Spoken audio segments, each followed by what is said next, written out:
ಇಬ್ಬರ ಜಗಳ ಮೂರನೇವರೆಗೆ ಲಾಭ ಕೋಲಾರದಲ್ಲಿ ಆಗಿರೋದೇ ಇದು ಕಾಂಗ್ರೆಸ್ ಅಭ್ಯರ್ಥಿ ವಿಚಾರದಲ್ಲಿ. ಈ ಕಡೆ KH ಮುನಿಯಪ್ಪ ಅವರು, ಈ ಕಡೆ ರಮೇಶ್ ಕುಮಾರ್ ಅವರು ಬಣಬಡಿದಾಟ ಜೋರು.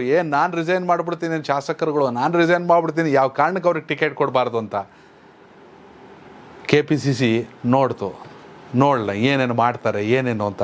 ಸಿದ್ದರಾಮಯ್ಯ ಅವರು, DK ಶಿವಕುಮಾರ್ ಅವರು ಯಾರು ರಾಜೀನಾಮೆ ಕೊಡಬೇಡಿ ಅಂತ ಶಾಸಕರುಗಳಿಗೆ ಫೋನ್ ಮಾಡಿದ್ರು. ಎಲ್ಲವನ್ನ ಕಂಟ್ರೋಲ್ ಮಾಡೋ ಪ್ರಯತ್ನವನ್ನು ಮಾಡಿದ್ರು. ನಂತರ ಪ್ರಕಟಿಸಿದ ಅಚ್ಚರಿ ಅಭ್ಯರ್ಥಿ KV ಗೌತಮ್. ಇಬ್ಬರ ಜಗಳ ಮೂರನೇವರೆಗೆ ಲಾಭ.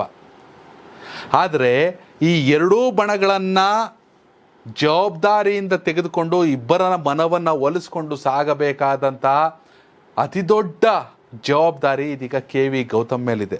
ಅವರು ಅದನ್ನು ಹೇಗೆ ನಿಭಾಯಿಸ್ಕೊಂಡು ಹೋಗ್ತಾರೆ ಅನ್ನೋದು ಅತಿ ದೊಡ್ಡ ವಿಚಾರ. ಹಾಗಾದ್ರೆ ಯಾರು ಈ KV ಗೌತಮ್? KV ಗೌತಮ್ ಮತ್ತು ಅವ್ರ ತಂದೆ ವಿಜಯ್ ಕುಮಾರ್ ಇಬ್ಬರು ಕೂಡ ಮಲ್ಲಿಕಾರ್ಜುನ್ ಖರ್ಗೆ ಅವರ ಆಪ್ತರೆ. ಅವ್ರ ತಂದೆ ವಿಜಯ್ ಕುಮಾರ್ 1991ನಲ್ಲಿ ಬೆಂಗಳೂರಿನ ಮೇಯರ್ ಆಗಿದ್ದರು. ಹೀಗಾಗಿ ಅವ್ರಿಗೂ ಕೂಡ ರಾಜಕೀಯ ಹೊಸ್ತೇನಲ್ಲ. ಜೊತೆಯಲ್ಲೇ ಬೆಂಗಳೂರು ಕೇಂದ್ರ ಕಾಂಗ್ರೆಸ್ನ ಜಿಲ್ಲಾಧ್ಯಕ್ಷರಾಗಿ ಕೂಡ ಕೆಲಸ ಮಾಡ್ತಿದ್ದಾರೆ. ಯುವ ಕಾಂಗ್ರೆಸ್ ಕಾರ್ಯದರ್ಶಿ ಆಗಿದ್ದಾರೆ KV ಗೌತಮ್ ಅವರು. ಹೀಗಾಗಿ KV ಗೌತಮ್ ಅವರನ್ನು ಸೂಕ್ತ ಅಭ್ಯರ್ಥಿ ಅಂತ ಕಾಂಗ್ರೆಸ್ ಆಯ್ಕೆ ಮಾಡಿದೆ. KV ಗೌತಮ್ ಅವರು ಕೂಡ ಹೌದು, ಇದೊಂದು ಅಚ್ಚರಿಯ ಆಯ್ಕೆ, ನನಗೆ ಖುಷಿಯಾಗಿದೆ, ನನಗೆ ಕೊಟ್ಟ ಅವಕಾಶವನ್ನು ಸರಿಯಾಗಿ ಬಳಸ್ಕೊಂಡು ರಿಸಲ್ಟ್ ಮಾಡೋ ಕಡೆ ನಾನು ಪ್ರಯತ್ನವನ್ನು ಮಾಡ್ತೀನಿ ಅಂತ ಹೇಳ್ತಿದ್ದಾರೆ. ಆದರೆ ಅತಿ ಹೆಚ್ಚು ಚರ್ಚೆ ಆಗೋದು ಕೋಲಾರ ಕಾಂಗ್ರೆಸ್ ಬಣಬಡಿದಾಟದಿಂದ. ವಿಧಾನಸಭಾ ಚುನಾವಣೆಗಳಾಗಿರ್ಬೋದು, ಲೋಕಸಭಾ ಚುನಾವಣೆ ಆಗಿರ್ಬೋದು, ಕಡೆ ಗ್ರಾಮ ಪಂಚಾಯಿತಿ ಚುನಾವಣೆ ಆಗಿರಲಿ, ಅಲ್ಲಿ ಬಣಬಡಿದಾಟ ಹೇಳಿ ಮಾಡಿಸಂತಿದೆ. ಮಾತೆತ್ತರೆ ಗಲಾಟೆಗಳು, ಜಗಳಗಳು ಇದ್ದಿದ್ದೆ.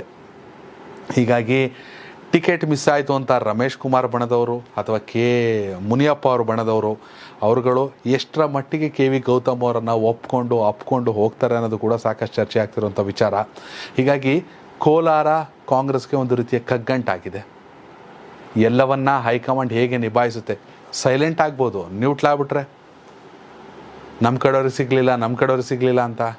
ಹೀಗಾಗಿ ಕೋಲಾರ ಕೂಡ ಈ ಬಾರಿ ಸಾಕಷ್ಟು ಅಚ್ಚರಿಯನ್ನು ಮೂಡಿಸಿರುವಂಥ ಒಂದು ಲೋಕಸಭಾ ಕ್ಷೇತ್ರ. ವೀಕ್ಷಕರ, ನಿಮ್ಮ ಪ್ರಕಾರ ಕೋಲಾರದ ಸಂಸದರು ಯಾರಾಗಬೇಕನ್ನೋದನ್ನ ಕಾಮೆಂಟ್ ಮಾಡಿ. ಹಾಗೆ ಯಾರು ಪ್ರಧಾನಿ ಆಗಬೇಕು, ನರೇಂದ್ರ ಮೋದಿಯವರ, ರಾಹುಲ್ ಗಾಂಧಿನ? ಕಾಮೆಂಟ್ ಮೂಲಕ ತಿಳಿಸಿ. ಧನ್ಯವಾದಗಳು. ಜನ ಪ್ರತಿದಿನ ಟೈಮ್ ಸರಿಯಾಗಿ ಊಟ ಮಾಡ್ತಾರೋ ಬಿಡ್ತಾರೋ, ಆದರೆ ಪೊಲಿಟಿಕಲ್ ಟ್ರೆಂಡ್ ಏನಿದೆ ಅಂತ ಪ್ರತಿದಿನ ಪ್ರತಿಕ್ಷಣ ಕಾಯ್ತಿರ್ತಾರೆ. ಕರ್ನಾಟಕದ ಅಖಾಡದಲ್ಲಿ ಯಾವ ಅಭ್ಯರ್ಥಿ ಅಬ್ಬರಿಸಿದ್ರು ಮತ್ಯಾವ ಅಭ್ಯರ್ಥಿ ತತ್ತರಿಸಿದ್ರು ಅಂತ ನೋಡೋಕೆ ಕಾತರದಿಂದ ಕಾಯ್ತಿರ್ತಾರೆ. 28 ಕ್ಷೇತ್ರಗಳ ಪ್ರತಿದಿನದ ಪಬ್ಲಿಕ್ ಪಲ್ಸ್ ಏನು, ಪ್ರಚಾರದಲ್ಲಿ ಯಾರ ಮುಂದೆ ಯಾರ ಹಿಂದೆ, ಎಲ್ಲ ಮಾಹಿತಿಯನ್ನ ನಾವು ಕೊಡ್ತೇವೆ. ಕರ್ನಾಟಕ ಕುರುಕ್ಷೇತ್ರ 28 ಕ್ಷೇತ್ರಗಳ ಡೈಲಿ ನ್ಯೂಸ್ ಪ್ರತಿದಿನ ರಾತ್ರಿ 8 ಗಂಟೆಗೆ ಯೂಟ್ಯೂಬ್ನಲ್ಲಿ ಕರ್ನಾಟಕ ಟಿವಿ ಅಂತ ಸರ್ಚ್ ಮಾಡಿ, ನಂತರ ನಮ್ಮ ಕರ್ನಾಟಕ ಟಿವಿ ಸಬ್ಸ್ಕ್ರೈಬ್ ಮಾಡಿ. ಸಬ್ಸ್ಕ್ರೈಬ್ ಆದ್ಮೇಲೆ ನಿಮಗೆ ಹೋಮ್ ಪೇಜ್ ಬಂದರೆ ಕಮ್ಯುನಿಟಿ ಅನ್ನೋ ಆಪ್ಷನ್ ಸಿಗುತ್ತೆ. ಈ ಕಮ್ಯುನಿಟಿ ಆಪ್ಷನ್ ಕ್ಲಿಕ್ ಮಾಡಿದ್ರೆ ನಿಮ್ಮ ಕೆಳಗಡೆ 28 ಲೋಕಸಭಾ ಕ್ಷೇತ್ರಗಳ ಒಂದು ಪೋಲ್ ಕ್ರಿಯೇಟ್ ಮಾಡಲಾಗಿದೆ. ನೀವು ಹೋಗಿ 28 ಕ್ಷೇತ್ರಗಳಲ್ಲಿ ಯಾರು ಗೆಲ್ತಾರೆ, ಯಾರು ಗೆಲ್ಲಬೇಕು, ನಿಮ್ಮ ಸಪೋರ್ಟ್ ಯಾರಿಗೆ ಅಂತ ಅಲ್ಲಿ ನೀವು ಕ್ಲಿಕ್ ಮಾಡ್ಬೋದು, ಅಂದರೆ ವೋಟ್ ಮಾಡ್ಬೋದು. ಇಲ್ಲೇನು ವೋಟಿಂಗ್ ಆಗುತ್ತೆ ನಾವು ಪ್ರತಿದಿನ ನಾವು ನ್ಯೂಸಲ್ಲಿ ನಿಮಗೆ ಅಪ್ಡೇಟ್ ಮಾಡ್ತಿರ್ತೀವಿ.